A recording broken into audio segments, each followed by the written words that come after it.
이 시간에는 4차 전도 여정 가운데 에베소서, 골로새서, 빌레몬서를 보려고 합니다. 첫 번째 에베소서입니다. 에베소서는 그리스도의 몸된 교회의 책임에 대해서 얘기하고 있습니다.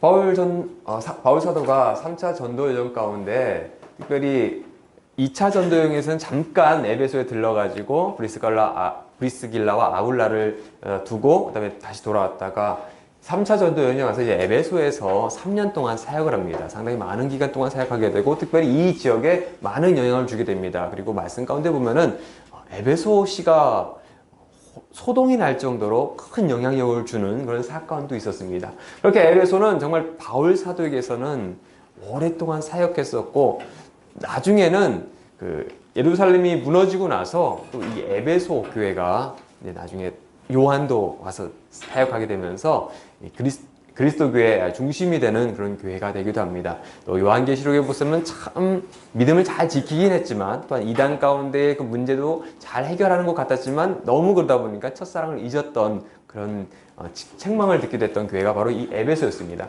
에베소 교회를 3차 전도 여정 가운데 거치고 나서 바울 사도가 예루살렘에 왔지만 이곳에서 어려움을 당하게 되죠. 잡혀가게 되고 그러면서 로마의 황제에게 상소하는 일을 하게 됩니다.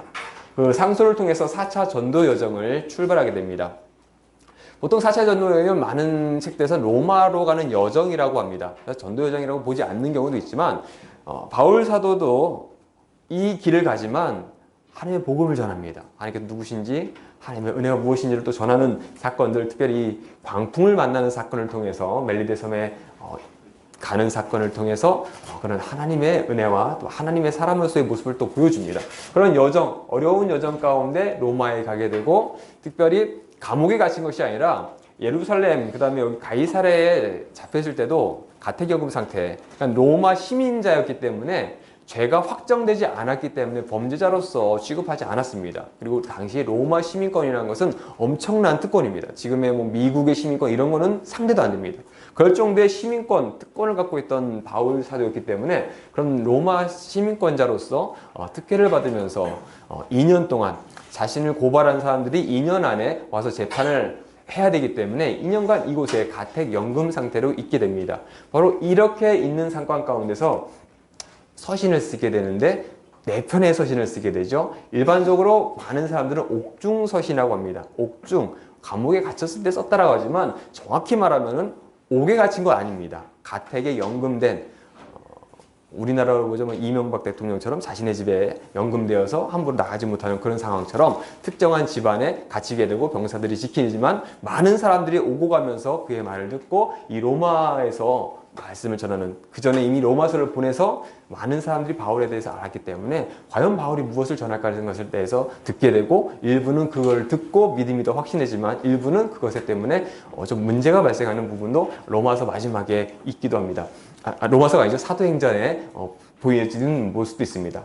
그런 가운데 2년 가운데 서신을 쓰게 됩니다. 특별히 에베소 교회, 그다음에 빌립보 교회, 그다음에 골로새 교회에서 문제가 있었기 때문에 그 문제를 해결하는 부분, 그다음에 그런 교회를 세우기 위한 자신은 옥중에 있음에도 불구하고 가택연금의 상태에 있음에도 불구하고 여전히 교회를 염려하며 그 교회에 있는 성도들이 믿음을 지켜나가길 바라면서 쓰게 됩니다. 그 중에 첫 번째 서신인 이 에베소서를 보겠습니다. 에베소서 플러스 에페시우스라고 해서 에베소인들에게라고 하고 있습니다. 바울 서신의 특징이 있죠. 제목은 늘 받는 사람들의 이름을 주로 씁니다. 그래서 에베소인들에게 쓰기 때문에 에베소서 플러스 에페시우스라고 하는 이름을 쓰고 있고요. 기록자는 바울입니다. 본서 자체에서 보시면은 1장 1절, 3절, 1절 보면 하나님의 뜻으로 말미암아 그리스도 예수의 사도된 바울은 에베소에 있는 성도들과 그리스도 예수 안에 있는 신실한 자들에게 편지하노니. 3장 1절에 보시면 그러므로 그리스도 예수의 일로 너희 이방인을 위하여 갇힌 자 된 나 바울이 말하거니와 라고 말하면서 바울이 쓰고 있다라고 하는 모습을 보여주고 있습니다. 또 보시면은 골로새서와 유사한 구절이 많습니다. 그러다 보니까 쌍둥이 서신이다 라고 불리기도 합니다. 그래서 에베소서를 교회론이다 라고 하기도 하고요. 그 다음에 골로새서를 기독론이다 라고 합니다. 바울이 교회론을 얘기하고 싶어서, 그다음에 기독론을 얘기하고 싶어서 에베소서를 쓴 것이 아니고요. 골로새서를 쓴 것이 아닙니다. 당시 에베소에서 생겨나는 문제들, 그 상황 가운데서 교회의 중요성을 얘기하다 보니까 교회에 대해서 얘기할 수밖에 없고, 그 이후에 많은 신학자들이 여기서 교회란 무엇인가, 이것에 대한 교리를 만들게 되면서 교회론을 만들게 되죠. 그러니까 그걸 잘 아셔야 됩니다. 교회론은 바울이 에베소 교회를 위해서 그 교회 가운데 있는 이야기를 하다 보니까 그런 가운데 나왔던 이야기를 정리한 거지, 에베소서가 바울이 뭔가 큰 지식을 가지고 지혜를 가지고 교회론을 얘기하고 싶어서 쓴 것이 아니다. 그리고 또 골로새서와 쌍둥이서시라고 하지만 쌍둥이서시 아닙니다. 지역적으로 다릅니다. 다른 지역에 위치하고 있고 또 민족적으로 좀 다릅니다. 분명히 유사성은 있습니다. 뒤에 보시면은 뭐 아내들에게, 남편들에게, 자녀들에게, 아비들에게, 종들에게, 상전들에게라고 하면서 이야기가 있습니다. 왜냐면 소아시아 지역이 있었고 로마의 대로가 지나는 지역이다 보니까 문화가 비슷한 부분이 있습니다. 하지만 두 도시는 완전히 상황이 다릅니다. 에베소는 아데미라고 하는 신을 섬기는 그 주신으로서 이루어진 도시였던 반면에 골로새 지역은 여러 문화가 섞여 있고 많은 인종들이 섞여 있던 지역이었습니다. 그러니까 문화적으로, 민족적으로 다릅니다. 하지만 그 가운데 일어나는 현상이 비슷했기 때문에 특별히 바울 사도가 비슷한 이야기를 했을 뿐이지 똑같이 일부러 만든 것이 아니라는 것도 한번 기억해 주시면 감사하겠습니다. 자, 수신자입니다. 에베소를 포함한 소아시아 지역 교회들에게 보낸 회랑용 서신입니다. 에베소 지역으로 주되게 보내지만 에베소만은 아닌 것 같습니다. 보시면은 에베소 교회에 보낸 편지가 아니라는 견해들이 좀 있습니다. 헤란용 서신이지 않을까? 왜냐면 사본 연구가들이 1장 1절에 보면 에베소 교회에게 편지를 쓴다라고 지금 개혁적인 얘기하지만 이것이 없는 일부 원본이 있습니다.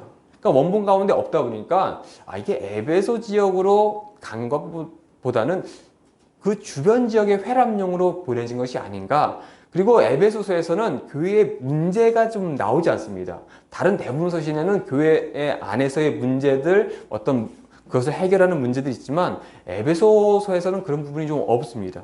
그저 교회가 어떻게 모여질 건지, 어떻게 연합해야 될 건지, 그 가운데 어떻게 살아야 될 건지에 대한 얘기다 보니까 되게 일반적입니다.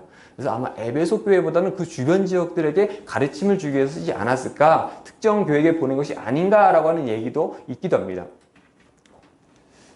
또 보시면은 에베소서를 라오디게아에 보낸 편지라고 보기도 합니다. 골로새서에 보시면 라오디게아에게 편지를 보냈는데 그것이 너희들에게 오면은 읽고 또 너희의 편지를 줘라 라고 하는 얘기다 보니까 그 라오디 교회에게 보낸 편지가 현재 전해지지 않죠. 그러다 보니까 혹시 에베소서가 그 서신이 아닐까라고 하는 부분도 있습니다. 또한 에베소서가 서신, 그곳에 전하면서 그 속에 소식을 전하면서 그런 내용보다는 약간 설교문, 일반적인 내용이 있다 보니까 이것이 특정 교회를 향한 그런 서신이 아니라 바로 회람용 전체가 다 읽었으면 우리가 하나님을 믿으면서 교회로서, 교회의 몸된 성도로서 어떻게 살아가야 되는지에 대한 설교문으로서의 그런 성격이 있지 않냐라고 하는 설도 있습니다. 여러 가지 설이 있습니다. 어쨌든 그런 많은 이야기 있지만 주되게 저희는 이제 에베소서는 에베소에 썼다라고 보고 있습니다.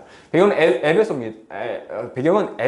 에베소입니다. 에베소는 소아시아 지역에는 특별히 서해안 지역에 있는 큰 항구 도시입니다. 항구 도시 하면은 기억나시는 게 빌립보도 있고요. 그다음에 고린도가 있죠. 특별히 고린도 교회 하면은 참 문제가 많은 교회였죠. 왜냐면 많은 문화들과 많은 사람들이 모이다 보니까 그 가운데 음란의 문제도 있었고요. 그 다음에 법정적인 문제도 있고 여러 가지 문제가 있었던 도시였습니다. 마찬가지로 에베소도 그런 지역이었던 반면에 아시아의 관문이었고 정치와 사업, 그 다음에 종교의 중심지였습니다. 그리고 특별히 아뎀이라고 하는 그 신전이 그 여신을 섬기면서 주되게 종교적인 모습들이 상당히 강했던 지역이었습니다.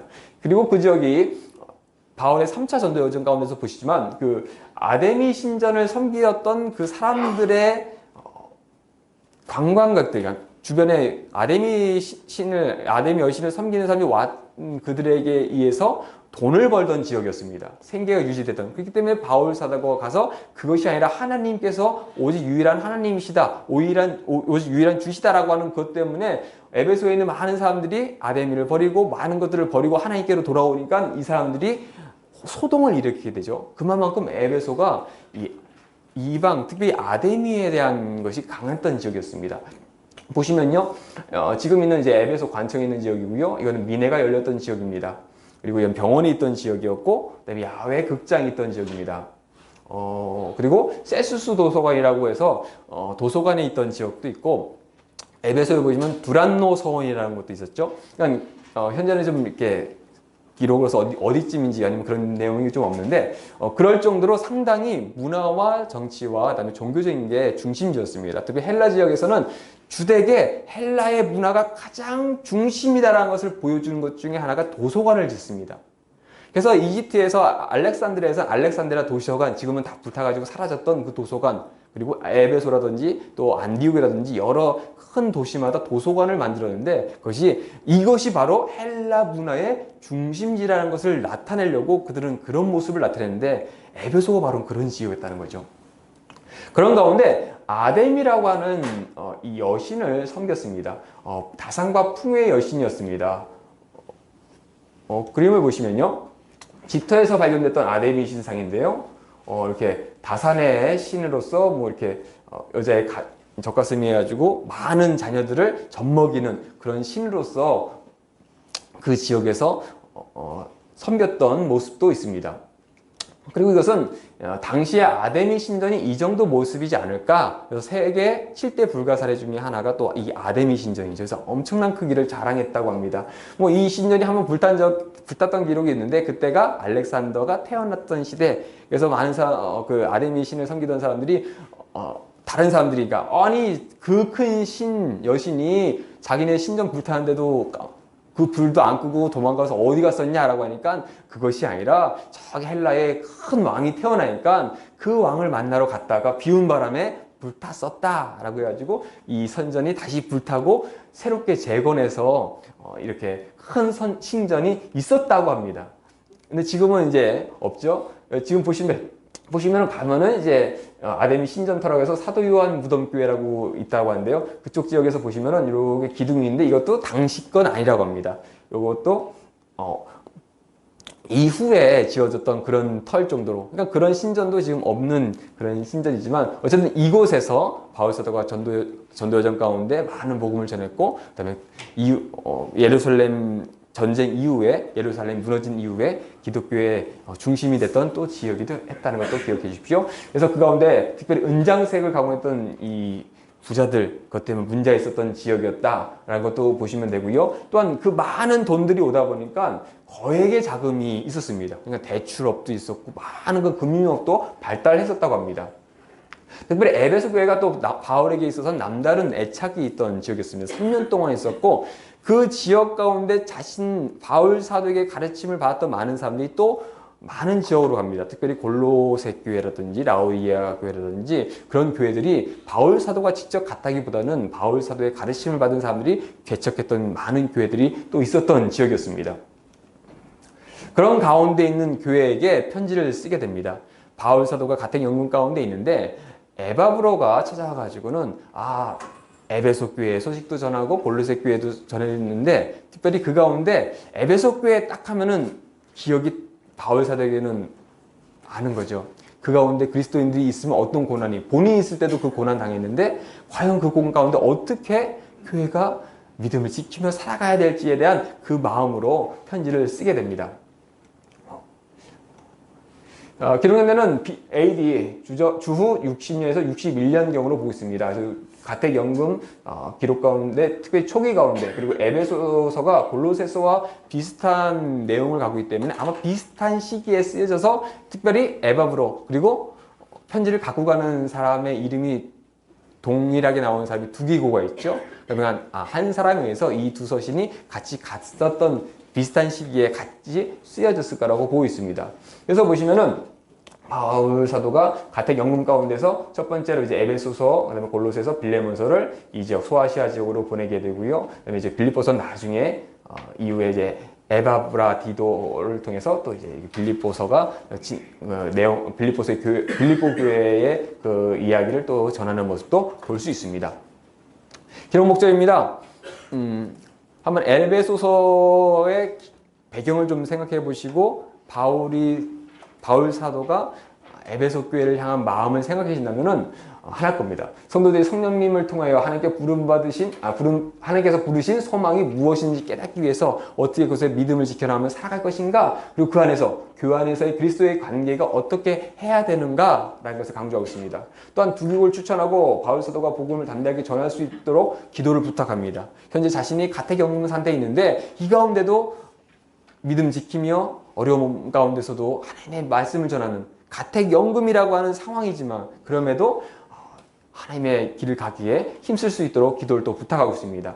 그래서 바울은 에베소의 성도들, 에베소의 성도들에게 교회가 무엇인지, 그리고 성도들의 관계가 무엇인지를 가르쳐주기 위해서 썼습니다. 첫 절, 9절입니다.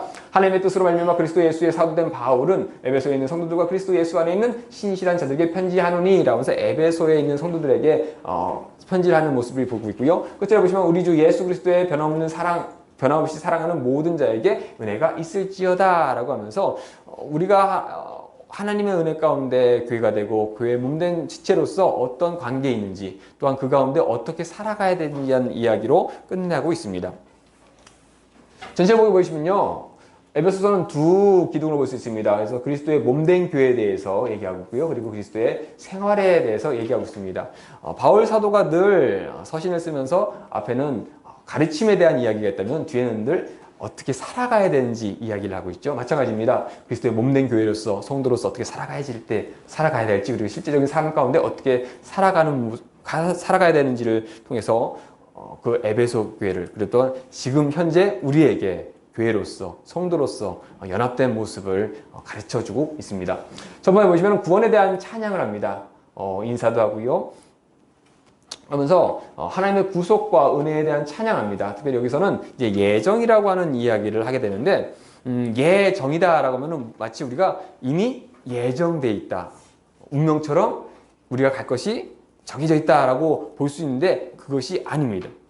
살아가고 봤더니, 우리가 이 삶을 살고 뒤돌아봤더니 이 모든 것이 하나님께서 이끌어 주셨구나, 하나님께서 우리를 이렇게 지켜주셨구나라는 것을 알게 된다는 거죠.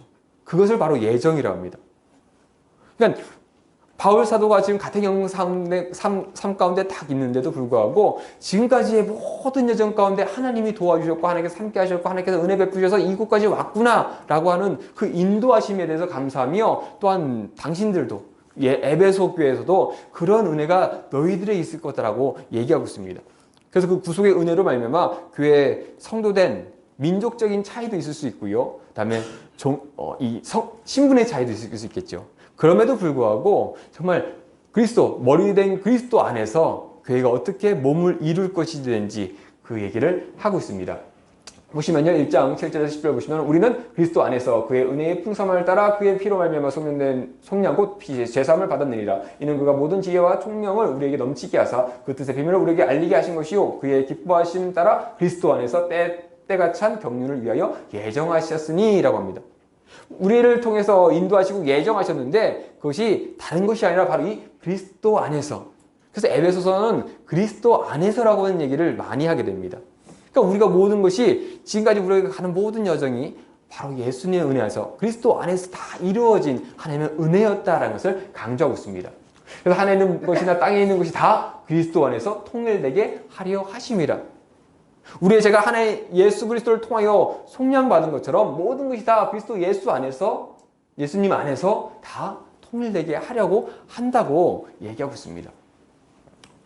그래서 인친다라고 있습니다. 인친다라고 하는 뜻이 있는데 여기서 소유권을 나타낸 겁니다. 우리가 인친다. 성경 가운데 인을 친다. 요한계시록에서 인을 친다. 믿는 자를 인을 친다. 그것은 바로 우리가 하나님의 소유가 됐다는 이야기입니다.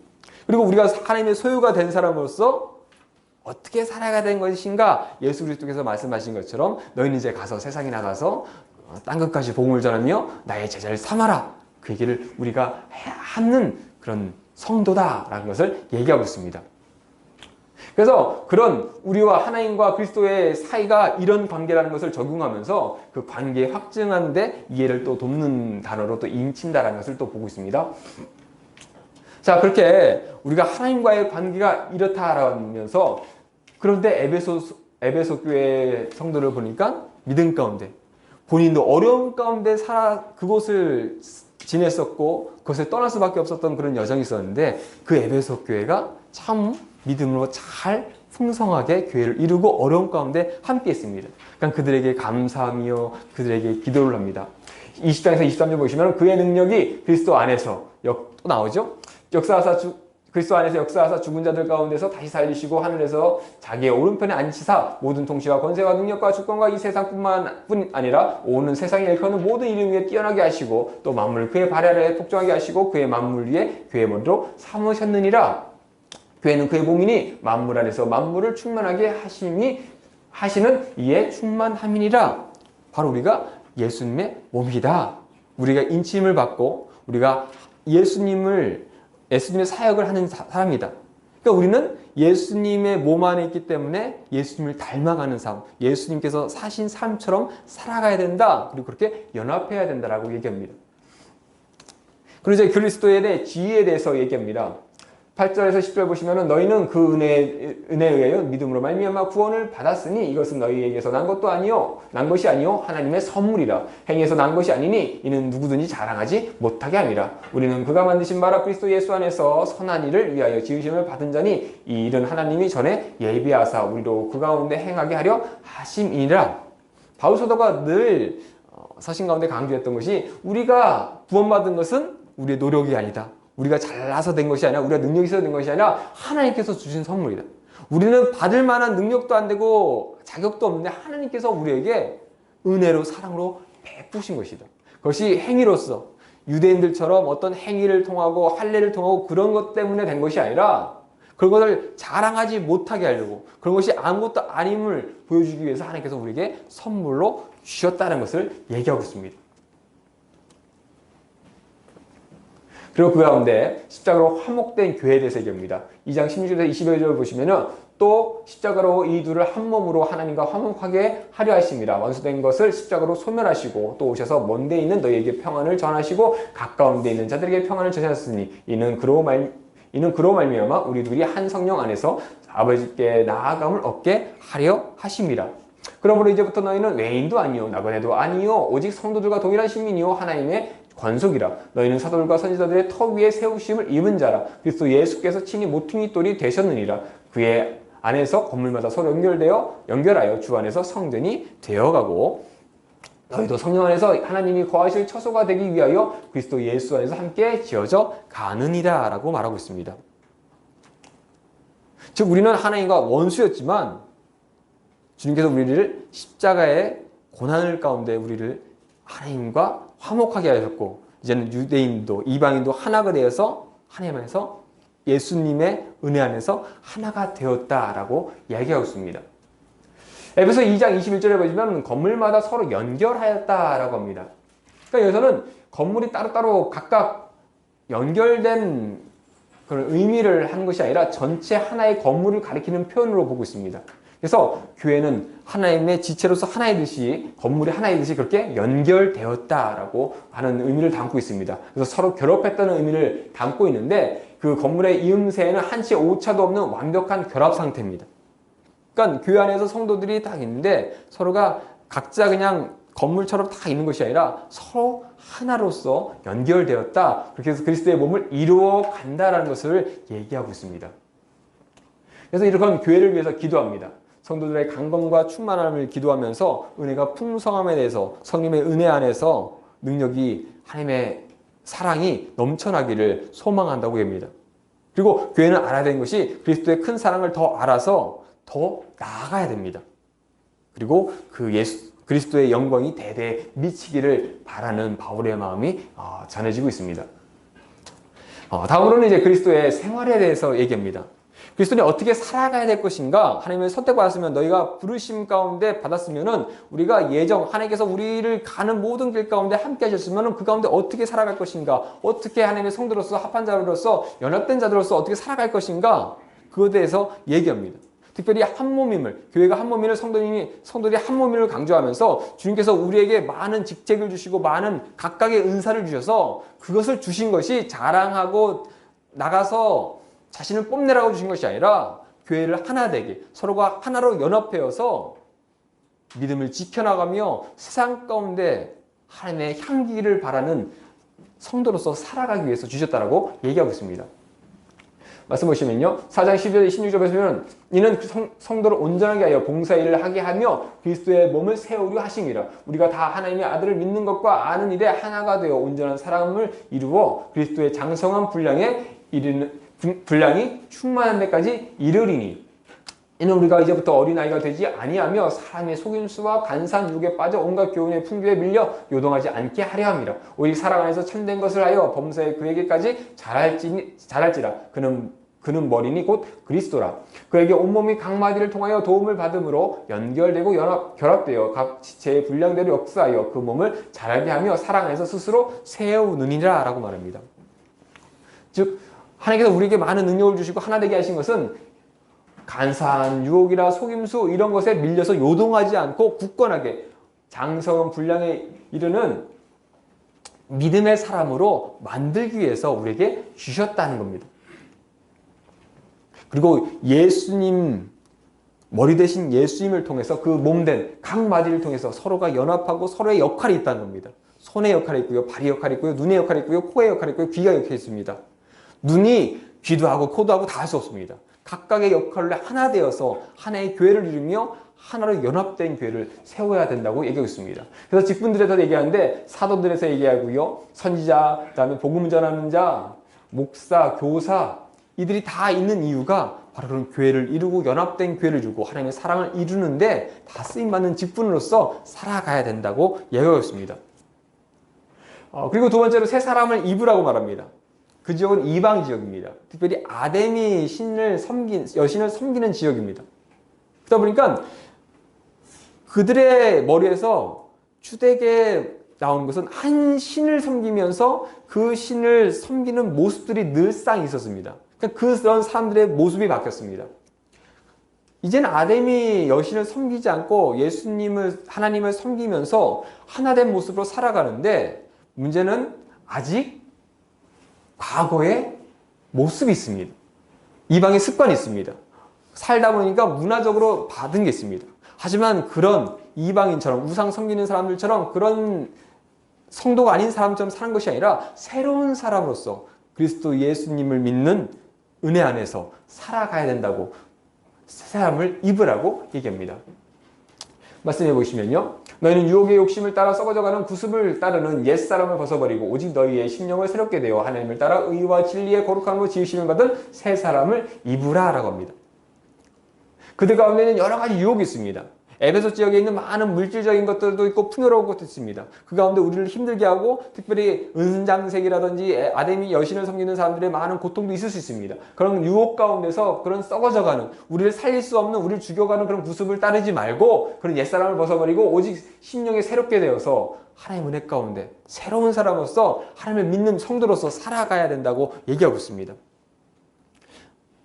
예수님을 따르며 예수님을 본받아 살라는 말이죠.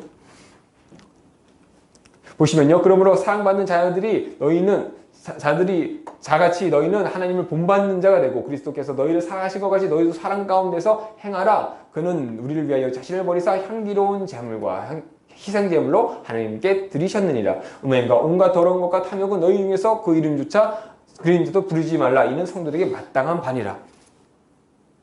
특별히 바울 사도가 3절에 음행과 온갖 더러운 것과 탐욕 이것이 에베소 지역에 주되게 나타났던 도시 지역 그리고 항구 지역이었기 때문에 고린도와 마찬가지로 이런 문제가 있었습니다. 다행히도 고린도 지역에서 그 문제가 발생했지만 에베소에서는 그런 문제가 발생한 것이 아니죠. 하지만 그럼에도 불구하고 이런 유혹이 여전히 있던 지역입니다. 그런 것을 다 벗어버리고 성도로서 마땅한 말을 행하라 라고 얘기하고 있습니다. 이것이 성도의 삶이다 얘기합니다. 그래서 누추함과 어리석음의 말이 희롱의 말이 마땅치 아니하니 오히려 감사하는 말을 하라. 감사하며 살라고 얘기하고 있습니다. 그래서 지혜로운 성도의 삶이 무엇인가 라고 합니다. 세월을 아끼라 때가 악하니라. 그러면 어리석은 자가 되지 말고 오직 주의 뜻이 무엇인지 이해하라. 술 취하지 말라. 이는 방탕한 것이니 오직 성령으로 충만함을 받으라. 시와 찬송과 신령한 노래들로 서로 화답하며 너희의 마음으로 주께 노래하며 찬송하며 범사에 우리 주 예수 그리스도의 이름으로 항상 아버지 하나님께 감사하며 그리스도를 경외함으로 피차 복종하라. 때가 악합니다. 하지만 그 가운데 주의 뜻이 무엇인지 이해됩니다. 잠언과 전도서 말씀처럼 하나님을 경외하는 것이 우리의 본분이고 그 뜻 가운데 살아가야 된다는 것을 그것을 알아야 된다는 겁니다. 알아야지 지키죠. 알아야지 행할 수 있습니다. 그러니까 우리가 말씀을 보고 그 말씀을 늘 보면서 마음에 새기려고 하는 이유가 그것을 알고 살고 실천하고 행하며 믿음을 지키기 위해서죠. 그렇게 살라는 겁니다. 방탕한 삶 살지 말고 서로가 하나님께 노래하며 화답하며 함께 노래도 합창이죠. 서로 화답하고 노래하며 혼자만 한 것이 아니라 서로 함께 연합하여서 교회를 이루면서 살아가라고 얘기하고 있습니다. 그리고 피차 복종하라는 것에 대해서 얘기합니다. 이것은 관계성에 대해서 이제 얘기하는데요. 특별히 아내와 남편에 대해서, 그다음에 자녀와 부모에 대해서, 종과 상전에 대해서 얘기합니다. 우리가 삶 가운데 가정에서의 문제, 가정에서, 그다음에 또 일터에서, 또한 부모와 자녀 가운데 어떻게 살아가는 것이 하나님의 자녀로서 믿음의 성도로서 살아가는 것인가? 남편은 어떻게, 아내는 어떻게, 자녀는 어떻게, 부모는 어떻게, 종은 어떻게, 상전은 어떻게 살아갈 것인가? 그것에 대해서 얘기합니다. 특별히 남편과 아내에 대해서 얘기하면서 교회와 그리스도 예수님과 교회와의 연합된 관계를 얘기합니다. 아가서에서 보시면은 하나님과 우리의 관계는 사랑의 관계다. 마찬가지입니다. 그런 부부의 관계, 함께 서로 사랑하는 남편도 아내를 사랑하고 아내는 남편을 존경하며 서로가 그런 아름다운 관계를 이루어 가라고 합니다. 넘어가겠습니다. 이건 팁 한번 참고해 주시고요. 그리고 종과 상전에 대해서 얘기하면서 이런 관계에 대해서, 그러니까 단순히 교회 안에서 성도들 간의 관계만 아니라 나가서 우리 삶이 교회 삶만 거룩하고 하나님 앞에 살아가는 것이 아니라 우리가 직장에 가든지 사람과 만나든지 그 모든 곳에서도 하나님의 사람으로서 살아가는 것이 바른 모습이다 라고 얘기하고 있습니다. 그리고 그리스도의 생활에서 전신갑주를 입으라 라고 합니다. 영적 전투에 대해서 얘기하는데요. 에베소 지역이 헬라의 군대라든지 많이 봤지만 당시에는 이 로마 군대죠. 로마의 군대를 보고 있습니다. 그러니까 그들에게 있어서 익히 익숙한 것이 무엇일까, 연합된 것이 무엇일까 라고 하면서 전쟁하면서 로마의 군인의 세계입니다. 그래서 로마의 군인의 전신갑주인데요. 보시면은 투구가 있고요, 호신경이 있고, 그다음에 여기 허리띠가 있고요, 그다음에 여기 검이 있고, 그다음에 여기 방패가 있고, 이제 여기 신발이 있고, 이제 여기 창이 있죠. 이런 무장을 하면서 전쟁을 벌입니다. 근데 이 전쟁이 조금 보시면 되게 가볍습니다. 옛날 중세시대에 보면 갑옷이 있어서 그런 거라든지 그런 문화랑 좀 다르게 방패도 좀 크고요. 창도 있고 그렇습니다. 근데 이런 군인의 모습들이 전쟁에 벌일 때 이런 대형을 갖춘다고 합니다. 앞에 있는 사람이 창을 막고 그다음에 공격하는 사람을 막는 거죠. 그 큰 거로 막아주고 뒤에 있는 사람들이 칼로 찌르고 창으로 찌르고 뒤에서 화살을 쏘면서, 그러니까 이것이 서로가 유기체적으로 딱 연합이 되어야지 유지되는지 이 중에 하나도 무너지면 다 무너지는 겁니다. 그러니까 로마가 강력했던 것이 서로가 연합되어서 하나가 되어서 밀고 나가면서 전쟁을 벌이는 이 모습 가운데 강력한 모습으로 그 큰 지역을 헬라 지역까지 차지하고 문화를 차지했습니다. 근데 이 모습이 어떤 모습이냐? 바로 교회도 이런 모습이다. 교회가 하나 되어가지고 서로가 유기체적으로 하나 되고 서로가 힘을 합해야 되는데 그 중에 한 곳이라도 무너지면은 무너질 수 있다는 겁니다. 이만큼 우리가 강력한 연합체로서 살아가야 된다. 특별히 영적 전쟁, 어려움과 우리를 넘어뜨리는 가운데 어떻게 할 것인가, 교회가 이렇게 똘똘 뭉쳐가지고 살아가야 되는 것을 이 로마의 군사들의 모습을 통해서 비유하고 있습니다. 그래서 영적 전투를 우리의 씨름이다 라고 합니다. 교회 공동체의 싸움이다 라고 분명하게 밝히고 있습니다. 그래서 성들의 영적인 전쟁은 혼자만의 전쟁이 아닙니다. 혼자만 영되어서 싸워서 이길 수 있는 전쟁이 아닙니다. 성도가 함께 연합하여 싸우는 겁니다. 그렇기 때문에 늘 바울 사도가 서신을 전하면서 교회가 하나 되는 것, 교회가 분열되는 것, 교회 문제들, 이것을 통해서 교회가 부셔지는 것, 혼란되는 것을 늘 걱정하고 염려했습니다. 그렇기 때문에 하나 되는 것. 그래서 에베소서에서는 이것을 강조하는 모습도 보였습니다. 그리고 전신갑주, 바로 그 군인들이 무장한 것처럼 그렇게 우리도 하나님의 말씀으로, 하나님의 성령님의 은혜로 무장을 해서 그 가운데 영적으로 또 싸워야 된다. 그리고 그 싸움 가운데 우리가 이기고 바르게 설 수 있음을 얘기합니다. 보시면요. 끝으로 너희가 주 안에서 그 힘의 능력으로 강건하여지고 마귀의 관계를 능히 대적하기 위하여 하나님의 전신갑주를 입으라. 우리가 하나님의 전신갑주를 입어야 되는 것은 마귀의 관계를 대적하기 위해서입니다. 다른 것이 아닙니다. 우리를 흔들고 우리 믿음을 흔드는 그것을 대항해서 나만 무장한 것이 아니라 함께, 교회가 함께, 성도가 함께 무장해야 된다라고 합니다. 우리의 씨름은 혈과 육에 상대하는 것이 아니요 통치자들과 권세들과 이 어둠의 세상 주권자들과 하늘에 있는 악의 영들과의 상대함이라. 사람과의 싸움도 있지만 그런 영적인 존재를 위해서 사람들이 우리를 괴롭히는, 우리가 하나님의 말씀 가운데, 하나님의 믿음 가운데 살아가는 것을 흔들려고 하는 그것들과의 싸움이다라고 얘기합니다. 그러므로 하나님의 전신갑주를 취하라. 이는 악한 날에 너희가 능히 대적하고 모든 일에 행한 후에 서기 이함이라. 그런즉 서서 진리로 너희 허리띠를 띠고 의의 호신경을 붙이고 평안의 복음이 중개한 것으로 신을 신고 모든 것 위에 믿음의 방패를 가지고 이로써 능히 악한 자의 모든 불화살을 소멸하고 구원의 투구와 성령의 검곧 하나님의 말씀을 가지라. 모든 기도와 간구를 하되 항상 성령 안에서 기도하고 이를 위하여 깨어 구하기를 항상 힘쓰며 여러 성도를 위하여 구하라. 혼자가 아니라는 거죠. 여러 성도를 위해 함께 구하며 함께하며 우리가 그 믿음을 지켜나가며 살아가야 되는 것을 얘기하고 있습니다. 그리고 마지막으로 바울 사도는 복음 때문에 자신이 지금 매여 있다고 합니다.